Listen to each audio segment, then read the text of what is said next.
हो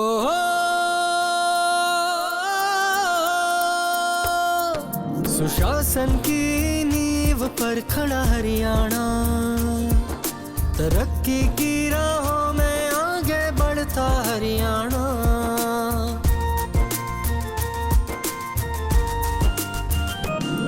हर चेहरे पर मुस्कान सजी और आंखों में सपने हैं। यहाँ भेदभाव का नाम नहीं, सारे ही अपने हैं।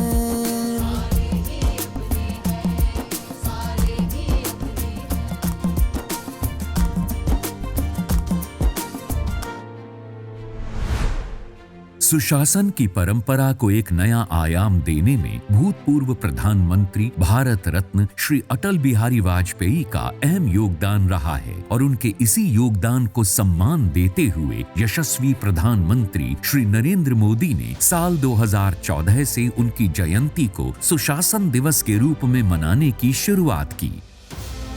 अटल जी के सबका साथ सबका विकास के मूल मंत्र को आगे बढ़ाते हुए मोदी जी का सबका विश्वास सबका प्रयास भी सुशासन का ही मूल मंत्र बना, जिसके मर्म को समझते हुए हरियाणा के लोकप्रिय और कर्मठ मुख्यमंत्री श्री मनोहर लाल ने पिछले 8 वर्षों में सुशासन को एक नई ऊंचाई देने का काम किया। अनेक दशकों के बाद हरियाणा को मनोहर लाल जी खट्टर के नेतृत्व में शुद्ध रूप से ईमानदारी से काम करने वाली सरकार मिली है। जब हरियाणा का मूल्यांकन होगा तो पिछले 5 दशक में सबसे उत्तम काम करने वाली, इनोवेटिव काम करने वाली, दूर की सोच के काम करने वाली ये हरियाणा सरकार है। कभी कभी तो भारत सरकार को भी लगता है कि हरियाणा का ये प्रयोग पूरे देश में लागू करना चाहिए, और ऐसे कुछ प्रयोग हमने किए भी हैं।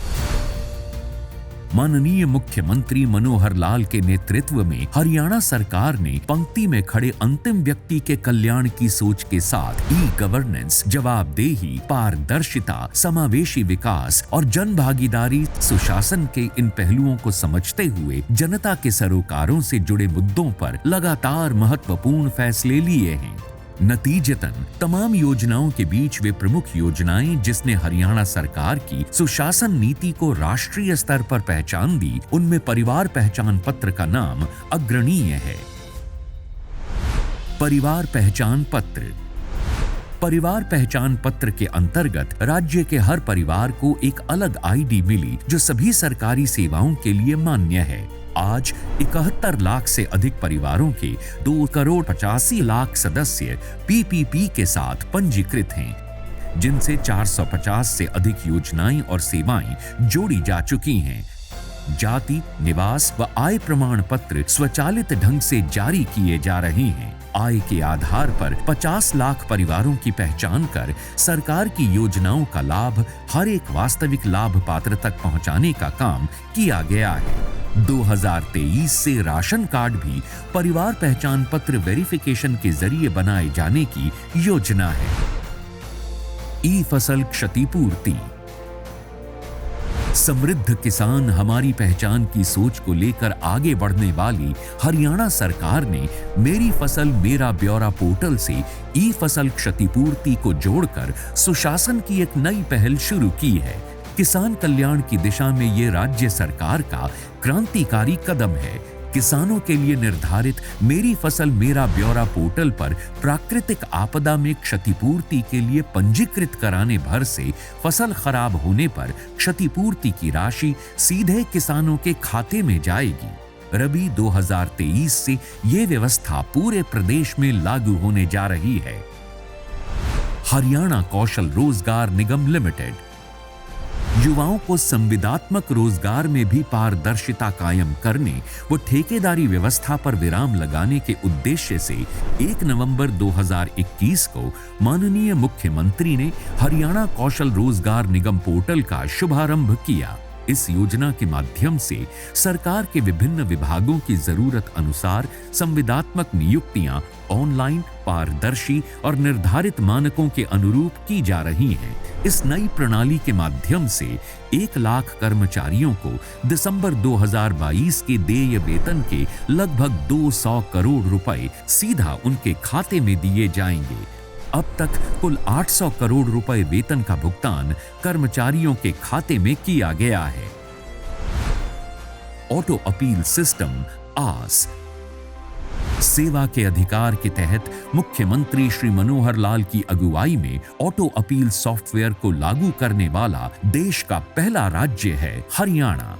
राज्य के हर नागरिक के रोजमर्रा के काम अथवा योजना के लाभ पाने में देरी पर जवाबदेही और जिम्मेदारी तय की गई है। यह हरियाणा के इतिहास में पहली बार है। इस समय 32 विभागों की 372 सेवाएं और योजनाएं आज से जुड़ चुकी हैं, जिसके लिए हरियाणा को राष्ट्रीय स्तर पर पुरस्कृत भी किया गया है।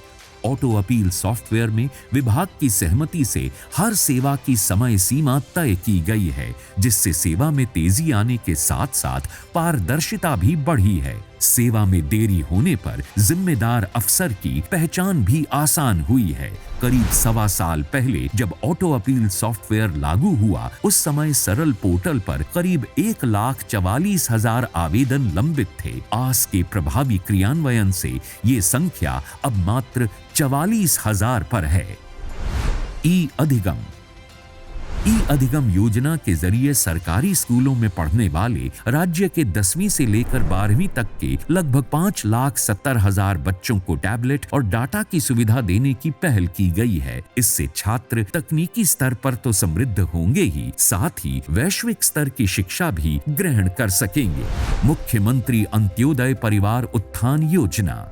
मुख्यमंत्री अंत्योदय परिवार उत्थान योजना का लक्ष्य समाज के उस अंतिम पंक्ति के व्यक्ति तक पहुंचना है जिसकी वार्षिक आय 1 लाख रुपए से कम है। ऐसे परिवारों का आर्थिक उत्थान सुनिश्चित करने के लिए कौशल विकास, स्वरोजगार और रोजगार सृजन जैसे उपाय किए जा रहे हैं, ताकि उनकी वार्षिक आय 1,80,000 तक पहुंच सके।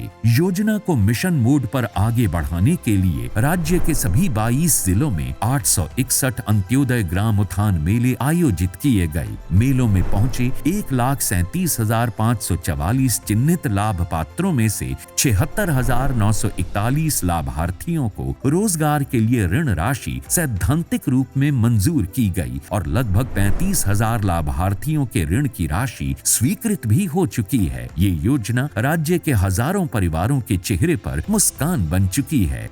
कारवां जारी है। चिरायु हरियाणा।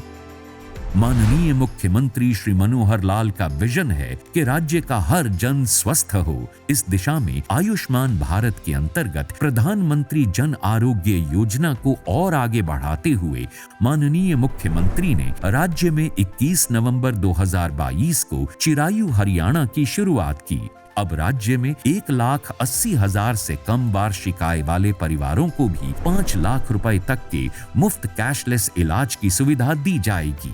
चिरायु से राज्य के लगभग 28 लाख गरीब परिवार यानी कि राज्य की लगभग आधी आबादी को आम व गरीब बीमारियों में निशुल्क जांच व इलाज की सुविधा मिलेगी। ऐसे परिवारों को गोल्डन कार्ड देकर सुशासन की ओर आगे बढ़ाने का काम हरियाणा सरकार बखूबी कर रही है। सुशासन का ये कारवां लगातार जारी है और समाज के हाशिए पर खड़े अंतिम व्यक्ति तक विकास की रोशनी पहुंचाने के लिए समर्पित है हरियाणा सरकार। सुशासन की